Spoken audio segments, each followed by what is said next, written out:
Olá, queridos irmãos, que a paz do nosso Salvador esteja com todos vocês.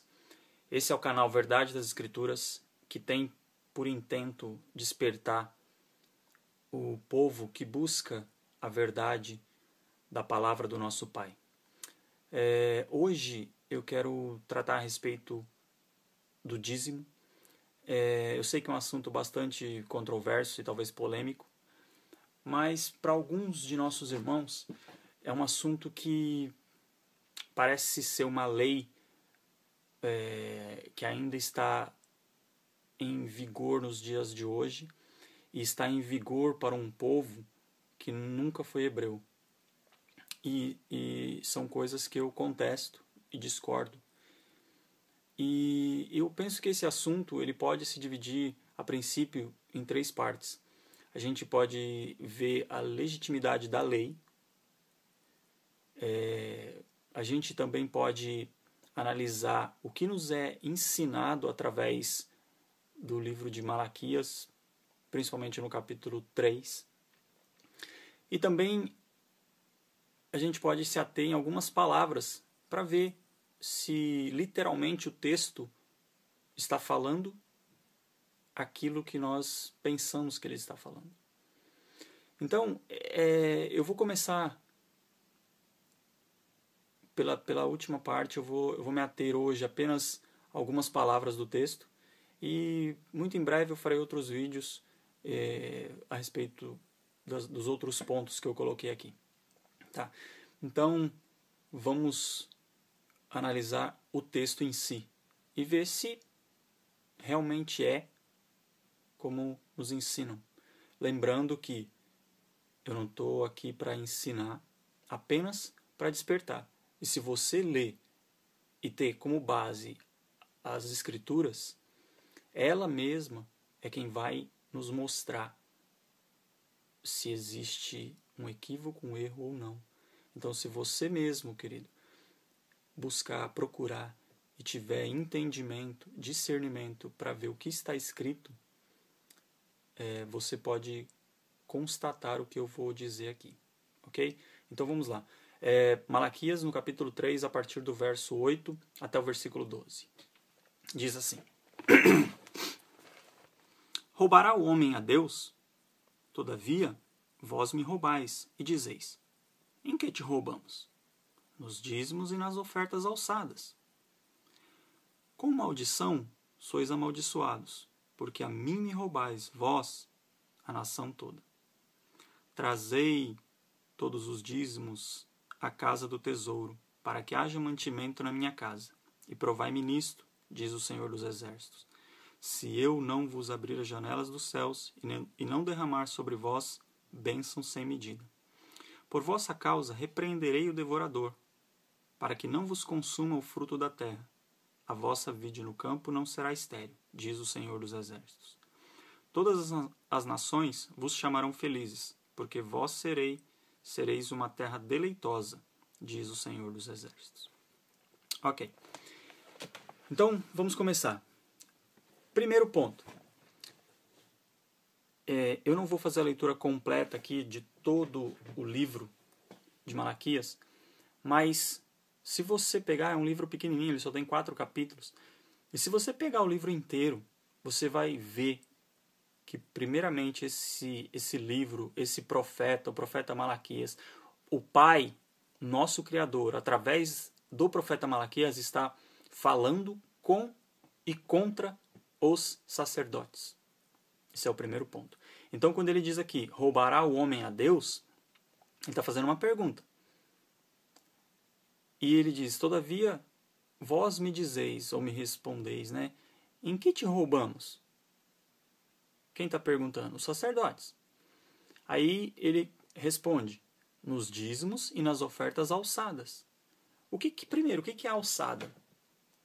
Alçada é levantada.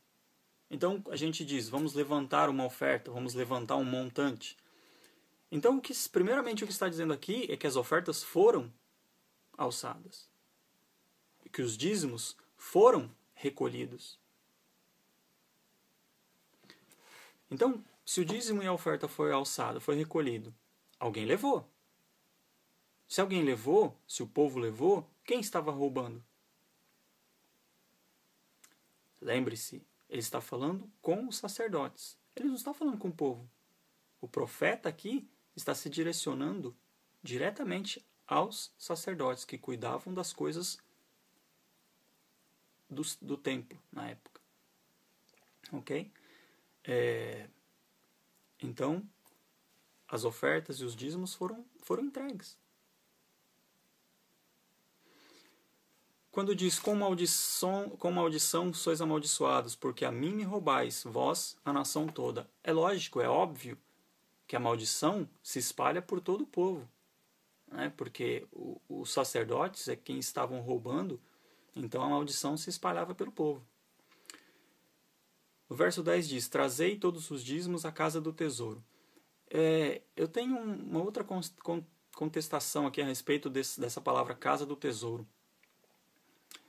Se você faça uma análise por você mesmo, para que você veja com seus próprios olhos, procure qualquer versão em inglês que você vai ver que está escrito storehouse. E se você traduzir a palavra storehouse para o português, significa armazém. Se você busque uma Bíblia online e procure a Vulgata, a Bíblia de onde saiu todas as Bíblias, a Vulgata. E se você grifar e traduzir, através até do próprio Google Tradutor, a palavra que está lá em latim, você vai ver que a tradução vai te dizer celeiro.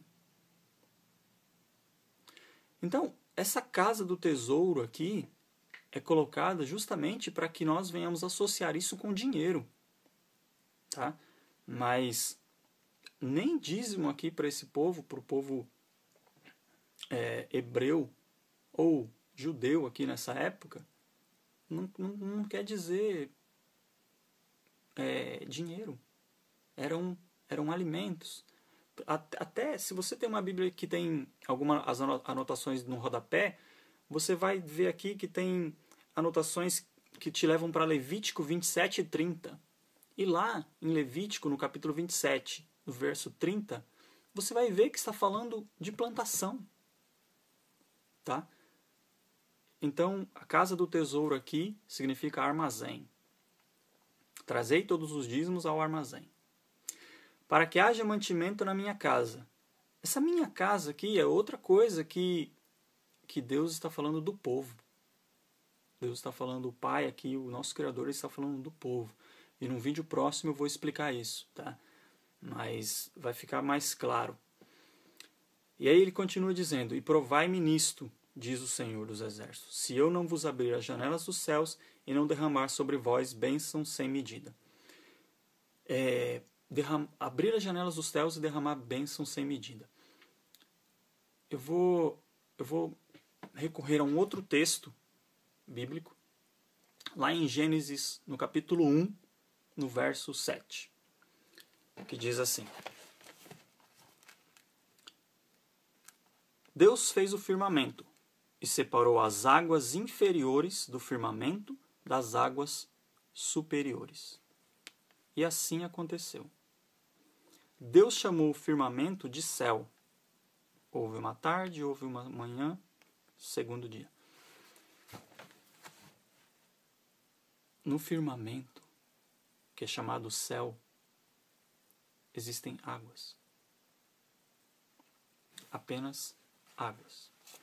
Que foi na criação, Deus separou as águas e fez águas na parte de baixo, que depois se uniu à parte seca e se tornou o planeta Terra, na criação.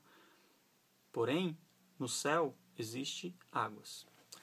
Agora, se nós formos outro texto que eu quero analisar, ou aliás, apenas ler, está em Gênesis, no capítulo 7, a partir do verso 11 e o verso 12. Diz assim: No ano 600 da vida de Noé, aos 17